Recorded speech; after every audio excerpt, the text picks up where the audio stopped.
ये इस व्यवस्था का ही नज़ारा है कानपुर देहात का। देखिए क्या चीज़ है ये। एक ब्राह्मण ने ओबीसी समाज के घर के सामने पिकअप लोडर खड़ी कर दी। उन्होंने उसको मना कर दिया कि हमारे घर के सामने मत खड़ी करो।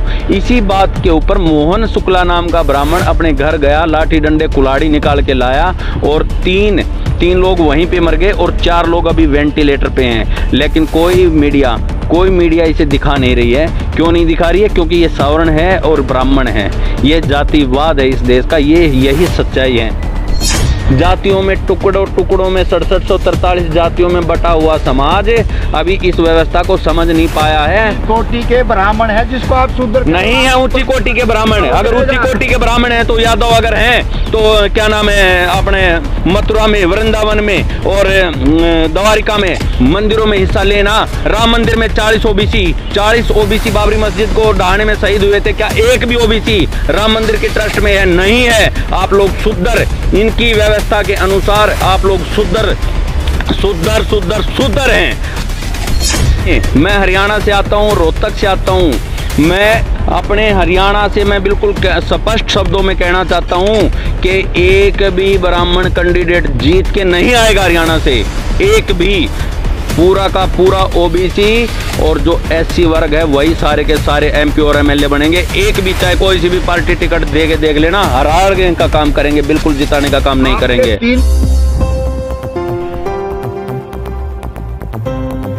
देवदासी जो प्रथा थी वो जो ये लोग अपनी सेवा के लिए वहाँ पे जो औरतें रखते थे उनके साथ जो ये अनैतिक कार्य करते थे, उनके द्वारा वो बच्चे पैदा होते थे और बाहर वो घंटा जो लगवाया गया था ब्राह्मण लोग रखते थे। और कौन रखता था मंदिर में? कौन है? हम SC-BC के लोग बैठे हैं क्या? ब्राह्मण ही तो बैठे हैं मंदिर में, दूसरे को तो कभी अधिकार ही नहीं दिया।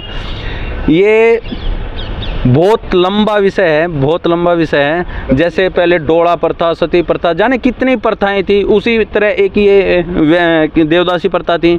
हमारे जो सुंदर स्त्रियां होती थी उन्हें ये सेवा के लिए मंदिरों में ले जाते थे और वहाँ पर इनके साथ शोषण किया जाता था। वो बच्चे पैदा होते थे, उन्हें हरिजन कहा जाता था।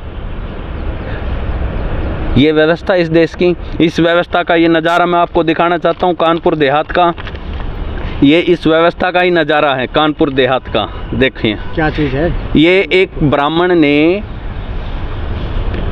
ओबीसी समाज के घर के सामने पिकअप लोडर खड़ी कर दी। उन्होंने उसको मना कर दिया कि हमारे घर के सामने मत खड़ी करो। इसी बात के ऊपर मोहन शुक्ला नाम का ब्राह्मण अपने घर गया, लाठी डंडे कुल्हाड़ी निकाल के लाया और तीन लोग वहीं पे मर गए और 4 लोग अभी वेंटिलेटर पे हैं। लेकिन कोई मीडिया इसे दिखा नहीं रही है। क्यों नहीं दिखा रही है? क्योंकि ये सवर्ण है और ब्राह्मण है। ये जातिवाद है इस देश का। यही सच्चाई है। अभी पीछे आपने राजस्थान में देखा, एक बच्चे ने घड़े से पानी पी लिया। घड़े से पानी पी लेने के कारण 11 साल के बच्चे की हत्या कर दी जाती है। इसी तरह हरियाणा में उकलाना हल्के में ऐसे ही एक मामला आया। ब्राह्मण अध्यापक की बोतल से एक बच्चे ने पानी पी लिया, उसकी भी छाती पे पैर रख के उस अध्यापक ने उसके मुंह में पूरा पानी बोतल का ठूसा। ये व्यवस्था इस देश की। ये कहते हैं उतरना चाहिए ना, रोड पर उतर के उस इंसाफ के लिए मांग करनी चाहिए। आप घर में बैठे रहेंगे कैसे इंसाफ मिलेगा? इंसाफ है कहाँ? इंसाफ की बात करते हैं। अभी जो बहुजन समाज की, जाट समाज की जो बेटियां आपने जंतर मंतर पे देखी, किस तरह उनको खींचा गया, किस तरह मणिपुर में नंगा औरतों को घुमाया गया। कहाँ इंसाफ की आप उम्मीद करते हैं इन लोगों से? अंग्रेजों ने क्या कहा था वो लोग बात भूल गए क्या आप? इसमें पूरे सिस्टम में चाहे जज हैं, चाहे सरकार में जो सिस्टम में बैठे हैं, वो सारे के सारे मनुवादी यही लोग बैठे हैं। ये हमें इंसाफ नहीं देना चाहते, ये इंसाफ नहीं देंगे हमें, चाहे हम कितना कुछ भी कर लें। की हत्या हुई है, ओबीसी समाज ही कावड़ लेने जाता है, उनके ऊपर फूल बरसाए जाते हैं। इस पे क्या कहना है आपका? इस पे ये कहना है, अगर आप लोग कावड़ लेने जाएंगे तो ये लोग फूल बरसाएंगे, फिर आप नौकरी मांगने जाएंगे तो या आपके ऊपर लठ बरसाएंगे। आप ये तो ओबीसी समाज को समझना पड़ेगा। ये हत्याएं देख ले ओबीसी समाज किस तरह ये जाति के आधार पर, ये मैं उसी पे आ रहा हूँ। मैं ये संदेश देना चाहता हूँ कि ओबीसी समाज के लोगों, आप लोगों को ही हर आदमी ब्लैक वो कर रहे हैं। आप लोगों को ही कह रहा है कि आपके कारण ऐसा हो रहा है। आप लोगों को अपना औजार बनाया जा रहा है, आप लोगों को धार बनाया जा रहा है और हमारे लोगों की हत्याएं आप लोगों के माध्यम से करवाई जा रही हैं। आप लोग समझे इस व्यवस्था को। आप जो है इसको, आप जो है ना पिछड़ी जाति से आता है, विश्वकर्मा समाज से आते हैं ये लोग। कहाँ गए आपके लुहार, कमार, खाती, नाई, तेली, धोबी, गडरिया? आप वैसे घर से निकलते नहीं हो, आपको कौन न्याय देगा?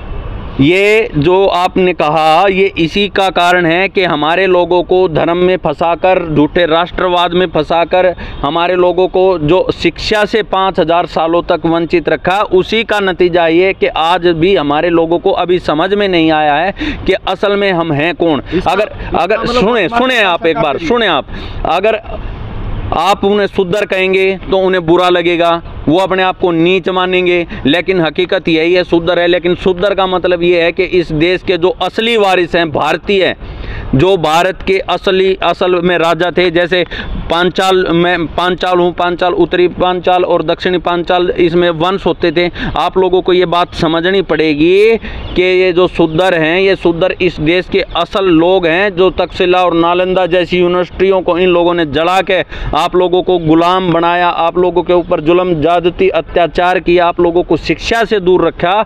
जो आप कह रहे हैं वो हमारे लोगों को अभी तक ये नहीं पता कि हम हैं कौन असल में।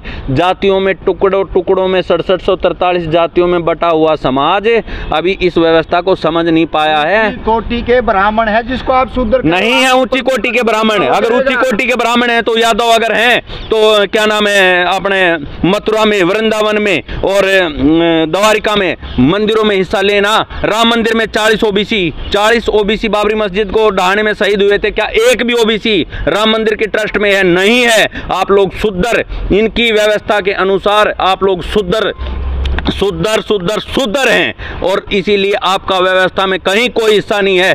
कि जितनी देश में यूनिवर्सिटियां, 40 यूनिवर्सिटियां, एक भी आपका प्रोफेसर नहीं है, असिस्टेंट प्रोफेसर नहीं है, वाइस चांसलर नहीं है आपका कोई भी राजदूत नहीं है। कितने विदेशों में राजदूत जाते हैं, 90 ज्वाइंट सेक्रेटरी हैं। अभी राहुल गांधी ने कहा 3 ओबीसी से, वो भी बेल्ट वाले लोग, यादव हो सकते हैं, गुज्जर हो सकते हैं, लेकिन असली जो बैकवर्ड हैं, असल जो ओबीसी हैं, वो लोग वहां भी नहीं है। आप लोगों की कहीं पर भी कोई हिस्सेदारी नहीं है। आप लोगों को इस व्यवस्था में शुद्धर और नीच बनाया गया, और मैं बार बार कह रहा हूं कि आप लोग शुद्धर समाज से आते हैं, आप लोग समझ जाएं, वरना आपकी ऐसी हत्याएं होंगी, ऐसे बलात्कार होंगे, आपके ऐसे बच्चों को मारा जाएगा। आप लोगों को यह व्यवस्था को समझना पड़ेगा और आप लोगों को इकट्ठे होना पड़ेगा। 90 विधानसभाएं हैं हरियाणा के अंदर, यही जो कथाकथित लोग जिन्होंने मारा है, और ये जो लोग जो मारे गए हैं, ये लोग आज कहाँ पे खड़े हैं? ये लोग हरियाणा में, मैं हरियाणा से आता हूँ, रोहतक से आता हूँ।